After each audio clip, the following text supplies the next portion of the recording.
안녕하세요. 임영서 목사입니다. 오늘도 주님의 은혜 안에서 평강의 하루를 누리시기를 주님의 이름으로 축복합니다. 오늘 우리가 함께 나눌 하나님의 말씀은 시편 38편 1절로 12절입니다.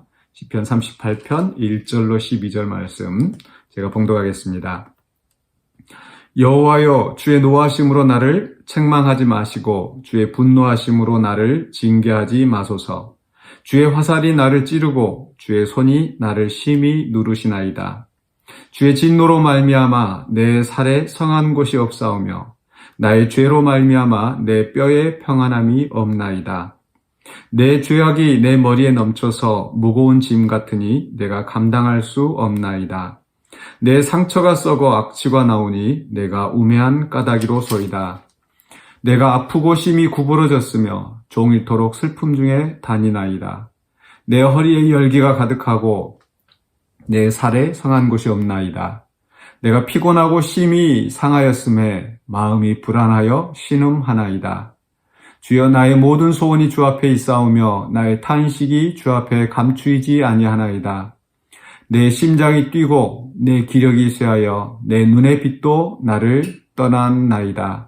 내가 사랑하는 자와 내 친구들이 내 상처를 멀리하고 내 친척들도 멀리 섰나이다. 내 생명을 찾는 자가 올무를 놓고 나를 해하려는 자가 괴악한 일을 말하여 종일토록 음모를 꾸미오나. 38편의 말씀 길어서 두 부분으로 나누어서 보려고 합니다. 오늘 말씀의 제목은 죄의 무게입니다.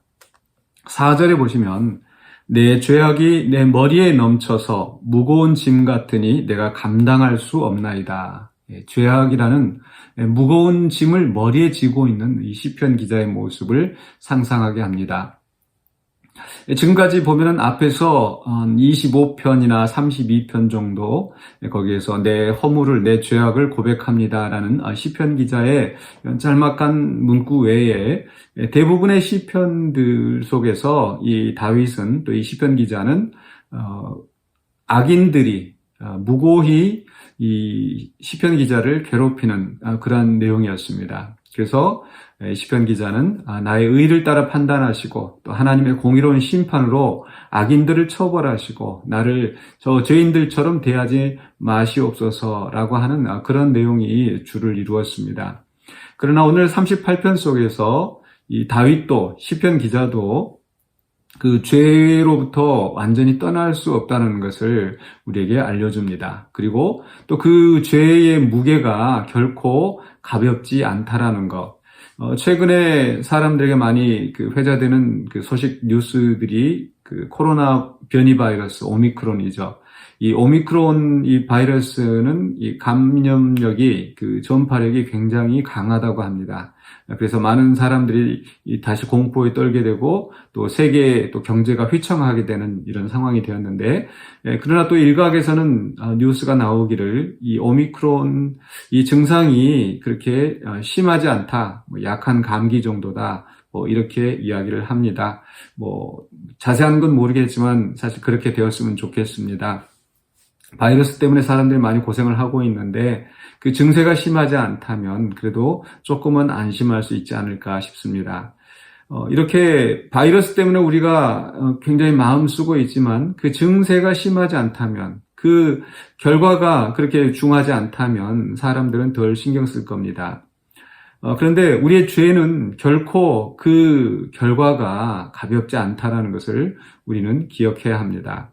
우리 자신들도 언제든지 또 죄를 짓고 또 그 죄의 나쁜 결과에 영향을 받을 수 있다라는 거, 그걸 기억해야 되는데, 그 오늘 시편의 이 말씀들이 우리가 죄에 대해서 정말 경각심을 가지고 있어야 한다는 것을 다시 한번 생각하게 합니다.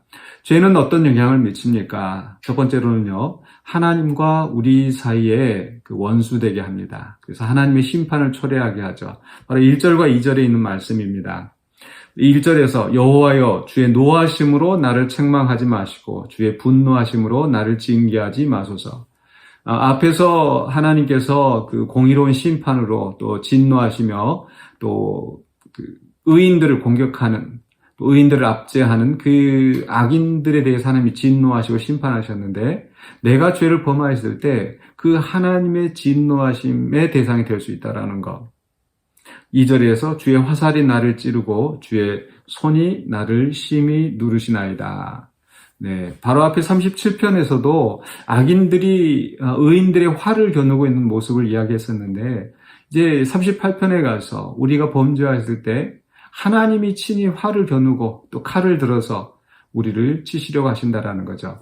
물론 이 하나님의 이 진노하심, 하나님의 심판은 우리를 미워하셔서 또 우리를 멸망시키려고 하시는 것이 아니라 우리를 사랑하시기 때문에 우리를 바른 길로 돌아서게 하시려는 하나님의 사랑의 표현입니다.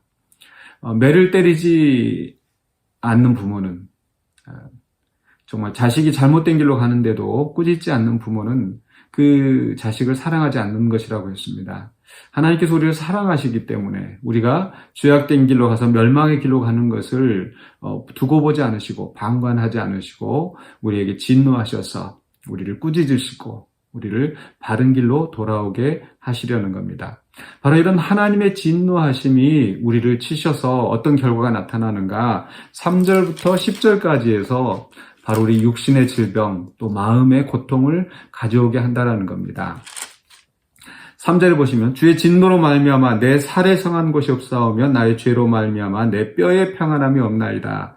예, 살과 뼈, 우리 육신의 모든 것을 이야기하는 거죠. 또 4절에서 머리가 나오고 6절에서 아프고 심히 구부러지고 7절에 허리에 열기가 가득하고 또 피곤하고 심히 상하고 육신의 질병을 이야기합니다.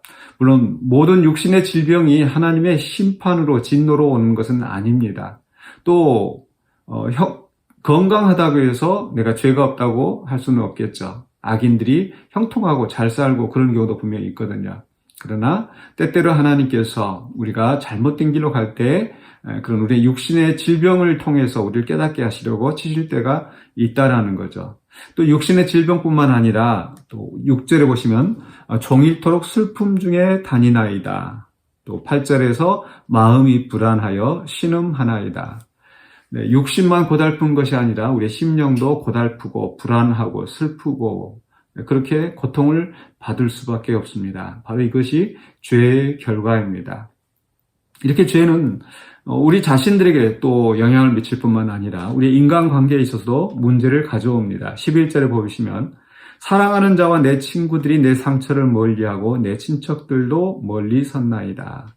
나를 가까이 하던 사람들, 나와 친구였던 사람들이 나를 멀리하게 되고 또 12절에 보면 내 생명을 찾는 자가 올무를 놓고 나를 해하려는 자가 괴악한 일을 말하며 종일토록 음모를 꾸며나. 예, 친구들과 반대로 나의 원수들도 나를 죽이려고 나를 넘어뜨리려고 달라드는 겁니다. 하나님이 나를 보호하시고 지키실 때는 이런 원수들의 음모가 두렵지 않았으나 그러나 하나님께서 나에게 대해서 진노하실 때는 이 원수들이 이길 수밖에 없는 거죠. 그렇기 때문에 우리는 두려울 수밖에 없는 겁니다. 결국 죄는 하나님과의 관계 다 끊어지게 하고 또 내 육신의 질병 또 가까운 사람들과 관계가 끊어지게 하고 원수들로부터 우리가 보호를 받지 못하는 이런 상황이 오게 됩니다. 물론 이 시편의 말씀이 여기서 끝은 아닙니다. 그 다음에 이 시편, 이 기자가 당하는 고통이 어떻게 해결되는지 이제 후반부에 나옵니다만은 그 전에 우리가 먼저 생각해야 될 것은 죄로 말미암는 이런 심각한 결과에 대해서 우리가 생각을 하고 또 거기에 대해서 경각심을 가지고 죄를 멀리하는 우리가 되어야 되겠습니다. 하나님께서는 여전히 우리를 사랑하시고 우리를 눈동자와 같이 지켜보시기를 원하십니다. 그렇기 때문에 때때로 우리가 잘못된 길로 갈 때 하나님은 우리를 바른 길로 가도록 마치 목자가 양을 칠 때에 그 양이 엉뚱한 길로 가면은 막대기로 찔러서 또는 툭툭 때려서 바른 길로 가게 하는 것처럼 하나님이 우리의 길을 바른 길로 인도하시는 걸 믿으시기 바랍니다. 그래서 그 하나님의 인도하심을 따라 또 죄를 멀리하고 좌로나 우로나 치우치지 아니하고 바른 길로 걸어가시는 우리 저와 여러분이 되시기를 주님의 이름으로 축원합니다. 기도하겠습니다. 사랑의 주님, 오늘 주의 말씀을 통하여서 우리가 죄의 무게를 생각하고 죄에 대해 경각심을 갖고자 합니다. 우리를 여전히 사랑하시고 붙드시는 하나님의 은혜를 믿기 때문에 우리가 죄에 빠지지 아니하고 온전히 주님만 바라보고 나아가는 우리가 되게 하여 주시옵소서. 그리하여 우리를 통하여 이루고자 하시는 하나님의 뜻이 온전히 이루어질 수 있도록, 또 하나님을 기쁘시게 하는 우리의 삶이 될 수 있도록 도와주시옵소서. 예수 그리스도의 이름으로 기도하옵나이다. 아멘.